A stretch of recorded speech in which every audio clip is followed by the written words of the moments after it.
ಸಮಸ್ತ ಯೂಟ್ಯೂಬ್ ವಾಹಿನಿಯ ವೀಕ್ಷಕರಿಗೆ ನನ್ನ ನಮಸ್ಕಾರಗಳು. ಇಂದಿನ ಈ ಸಂಚಿಕೆಯಲ್ಲಿ ಯಾವ ರೀತಿಯಾಗಿ ಒಂದು ಅತ್ಯಂತ ಬಲಿಷ್ಠವಾದಂಥ ಒಂದು ವಶೀಕರಣ ಮಾಡೋದು ಅಂತ ನಾನು ನಿಮಗೆ ತಿಳಿಸ್ಕೊಡ್ತೇನೆ ವೀಕ್ಷಕರೇ.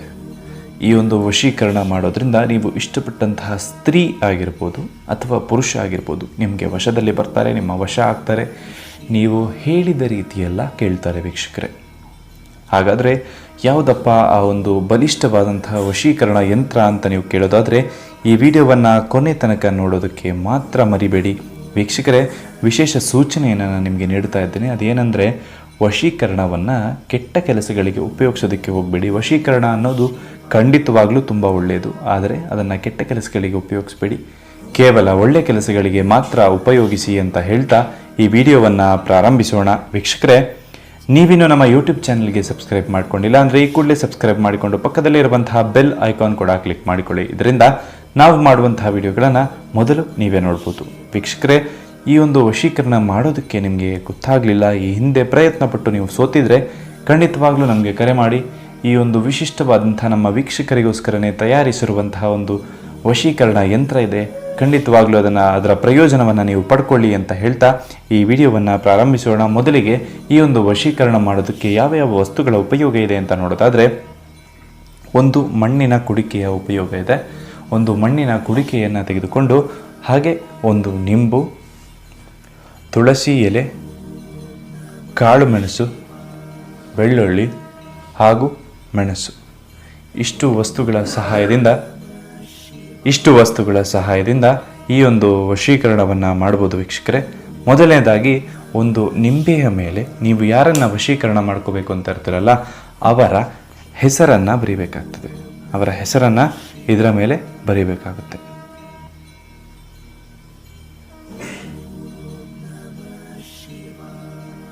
ನೋಡಿ, ಈ ರೀತಿಯಾಗಿ ಕೇವಲ ಅವರ ಹೆಸರನ್ನು ಬರ್ಕೋಬೇಕಾಗ್ತದೆ. ಅವರ ಹೆಸರನ್ನು ಬರೆದುಕೊಂಡ ನಂತರ ಈ ಒಂದು ಕುಡಿಕೆಯೊಳಗೆ ಈ ಒಂದು ನಿಂಬೆಯನ್ನು ಹಾಕೋಬೇಕಾಗುತ್ತೆ. ಅದೇ ರೀತಿಯಾಗಿ ಅದಾದ ನಂತರ ನಿಂಬೆಯನ್ನು ಹಾಕಿ, 2 ಕಾಳು ಮೆಣಸಿನ ಕಾಳನ್ನು ಹಾಕಿ, ತುಳಸಿ ಎಲೆಯನ್ನು ಹಾಕಿ, ಹಾಗೆ ಈ ಒಂದು ಮೆಣಸನ್ನು ಸೇರಿಸಿಬಿಡಿ ವೀಕ್ಷಕರೇ. ಇಷ್ಟು ವಸ್ತುಗಳನ್ನು ಒಳಗೆ ಹಾಕಿದ ನಂತರ ಈ ಒಂದು ಮಂತ್ರವನ್ನು ನೀವು ಹೇಳಬೇಕಾಗ್ತದೆ. ಯಾವಾಗ ಮಂತ್ರ ಹೇಳಬೇಕು ಅಂದರೆ, ಇಷ್ಟು ಕೆಲಸ ಆದ ನಂತರ ಸ್ವಲ್ಪ ಕುಂಕುಮ ಹಾಗೆ ಅರಸಿನವನ್ನು ಅದರೊಳಗಡೆ ಹಾಕಿಬಿಡಿ. ಇಷ್ಟನ್ನು ಮಾಡಿ ವೀಕ್ಷಕರೇ, ಈ ಒಂದು ಸುಪ್ರಸಿದ್ಧವಾದಂಥ ಒಂದು ಮಂತ್ರವನ್ನು ನೀವು ಜಪ ಮಾಡಬೇಕಾಗ್ತದೆ. ಎಷ್ಟು ಬಾರಿ ಜಪ ಮಾಡಬೇಕು ಅಂತ ನೋಡೋದಾದರೆ 108 ಬಾರಿ, ಒಂದು ಹೆಚ್ಚು ಅಲ್ಲ ಕಡಿಮೆನೂ ಅಲ್ಲ, ಕರೆಕ್ಟಾಗಿ 108 ಸರ್ತಿ ಜಪ ಮಾಡಬೇಕಾಗ್ತದೆ ವೀಕ್ಷಕರೇ. ಈ ರೀತಿಯಾಗಿ ಜಪ ಮಾಡೋದ್ರಿಂದ ನೀವು ಇಷ್ಟಪಟ್ಟಂತಹ ಸ್ತ್ರೀ ಆಗಿರ್ಬೋದು, ಪುರುಷ ಆಗಿರ್ಬೋದು ನಿಮ್ಮ ವಶ ಆಗ್ತಾರೆ, ನಿಮಗೆ ವಶದಲ್ಲಿ ಬರ್ತಾರೆ, ಹಾಗೆ ವಶೀಕರಣ ಆಗ್ತಾರೆ. ಹಾಗೆ ಈ ಒಂದು ವಸ್ತ್ರವನ್ನು ತೆಗೆದುಕೊಂಡು ಈ ಕುಡಿಕೆಯನ್ನು ಮೇಲೆ ಇಟ್ಟುಕೊಳ್ಳಿ.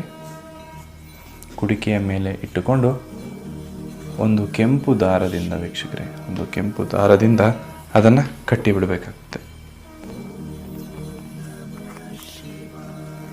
ಈ ರೀತಿಯಾದಂತಹ ಒಂದು ಕೆಂಪು ದಾರವನ್ನು ತೆಗೆದುಕೊಂಡು ಅದನ್ನು ಕಟ್ಟಿಬಿಡಿ.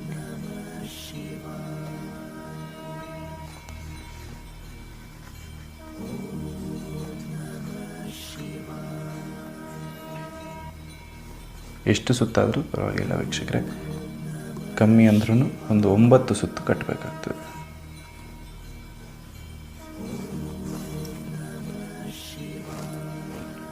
ಈ ರೀತಿಯಾಗಿ ಕಟ್ಕೋಬೇಕಾಗ್ತದೆ ವೀಕ್ಷಕರೇ.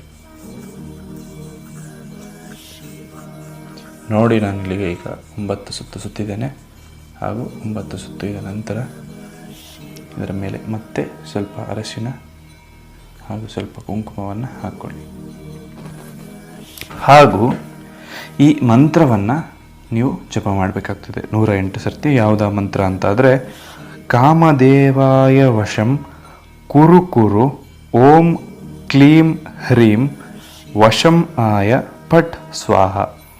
ಓಂ ಕಾಮದೇವಾಯ ವಶಂ ಕುರು ಕುರು ಓಂ ಕ್ಲೀಂ ಹ್ರೀಂ ವಶಮಾಯ ಪಟ್ ಸ್ವಾಹ. ಈ ಮಂತ್ರವನ್ನು ನೀವು 108 ಸರ್ತಿ ಜಪ ಮಾಡ್ಕೋಬೇಕಾಗ್ತದೆ. ಸಾಧ್ಯವಾದರೆ ಒಂದು ಹಾಳೆಯ ಮೇಲೆ ಈ ಮಂತ್ರವನ್ನು ಬರೆದಿಟ್ಕೊಳ್ಳಿ.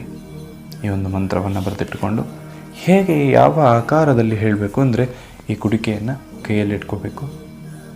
ಕೈಯಲ್ಲಿಟ್ಟುಕೊಂಡು ಈ ಒಂದು ಮಂತ್ರವನ್ನು ಹೇಳಬೇಕು 108 ಸರ್ತಿ, ಹೆಚ್ಚು ಅಲ್ಲ ಕಮ್ಮಿನೂ ಅಲ್ಲ. ಹಾಗೂ ಒಂದು 3 ರಸ್ತೆ ಸೇರುವಂತಹ ಜಾಗೆಯಲ್ಲಿ ಈ ಕುಡಿಕೆಯನ್ನು ಇಟ್ಟು ಬರಬೇಕಾಗ್ತದೆ.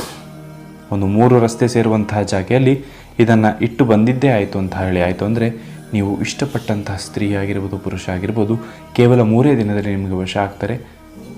ನೀವು ಹೇಳಿದ ರೀತಿ ಕೇಳ್ತಾರೆ. ವೀಕ್ಷಕರೇ, ಈ ಒಂದು ವಶೀಕರಣ ಆಗೋದಕ್ಕೂ ಮುಂಚೆ 3 ರಸ್ತೆಯಲ್ಲಿ ಬಿಟ್ಟು ಬಂದ ನಂತರದಲ್ಲಿ ನೀವು ಒಂದು ಸಣ್ಣ ಕೆಲಸ ಮಾಡಬೇಕು. ಯಾವುದಾ ಕೆಲಸ ಅಂದರೆ, ನೀವು ಇಷ್ಟಪಟ್ಟಂತಹ ಸ್ತ್ರೀ ಆಗಿರ್ಬೋದು, ಪುರುಷ ಆಗಿರ್ಬೋದು, ಅವರ ಕಣ್ಣಲ್ಲಿ ಕಣ್ಣಿಟ್ಟು ನೋಡಿ 3 ಸೆಕೆಂಡ್ಗಳ ಕಾಲ ಅವರ ಕಣ್ಣಲ್ಲಿ ಕಣ್ಣಿಟ್ಟು ನೋಡಬೇಕು. ಹಾಗೆ ಮಾಡೋದ್ರಿಂದ ಆ ಸ್ತ್ರೀ ಆಗಿರ್ಬೋದು, ಪುರುಷ ಆಗಿರ್ಬೋದು ನಿಮಗೆ ವಶ ಆಗ್ತಾರೆ. ನೋಡಿದ್ರಲ್ಲ, ಇದೊಂದು ಸುಲಭವಾದಂಥ ವಶೀಕರಣ ಮಾರ್ಗ. ಈ ಒಂದು ವಶೀಕರಣ ಮಾರ್ಗವನ್ನು ಬಳಸಿ ಅತ್ಯಂತ ಹೆಚ್ಚು ಜನ ಪ್ರಯೋಜನವನ್ನು ಪಡೆದುಕೊಂಡಿದ್ದಾರೆ ಅಂತ ಹೇಳ್ತಾ ಈ ವಿಡಿಯೋವನ್ನು ಮುಗಿಸೋಣ. ವೀಕ್ಷಕರೇ, ನಿಮಗೆ ವಶೀಕರಣ ಮಾಡೋದಕ್ಕೆ ಗೊತ್ತಾಗಲಿಲ್ಲ ಅಂದರೆ ಖಂಡಿತವಾಗ್ಲೂ ಕರೆ ಮಾಡಿ. ಯಾವ ರೀತಿ ವಶೀಕರಣ ಮಾಡೋದು ಅಂತ ನಾನು ನಿಮಗೆ ತಿಳಿಸ್ಕೊಡ್ತೇನೆ. ಹಾಗೆ ನೀವಿನ್ನೂ ನಮ್ಮ ಯೂಟ್ಯೂಬ್ ಚಾನಲ್ಗೆ ಸಬ್ಸ್ಕ್ರೈಬ್ ಮಾಡಿಲ್ಲ ಅಂದರೆ ಈ ಕೂಡಲೇ ಸಬ್ಸ್ಕ್ರೈಬ್ ಮಾಡಿಕೊಂಡು ಪಕ್ಕದಲ್ಲಿರುವಂತಹ ಬೆಲ್ ಐಕಾನ್ ಕೂಡ ಕ್ಲಿಕ್ ಮಾಡಿಕೊಳ್ಳಿ. ಇದರಿಂದ ನಾವು ಮಾಡುವಂತಹ ವಿಡಿಯೋಗಳನ್ನು ಮೊದಲು ನೀವೇ ನೋಡ್ಬೋದು. ವೀಕ್ಷಕರೇ, ಇದನ್ನು ಯಾವುದೇ ರೀತಿಯಾದಂಥ ಕೆಟ್ಟ ಕೆಲಸಗಳಿಗೆ ಉಪಯೋಗಿಸೋದಕ್ಕೆ ಹೋಗಬೇಡಿ. ಹಾಗೆ ಮಾಡೋದರಿಂದ ಅದು ಖಂಡಿತವಾಗೂ ಪ್ರಯೋಜನ ಆಗೋದಿಲ್ಲ. ಕೇವಲ ಒಳ್ಳೆ ಕೆಲಸಗಳಿಗೆ ಮಾತ್ರ ಉಪಯೋಗಿಸಿ ಅಂತ ಹೇಳ್ತಾ ಇಂದಿನ ಈ ವಿಶೇಷವಾದಂತಹ ಸಂಚಿಕೆಯನ್ನು ಮುಗಿಸ್ತಾ ಇದ್ದೀನಿ.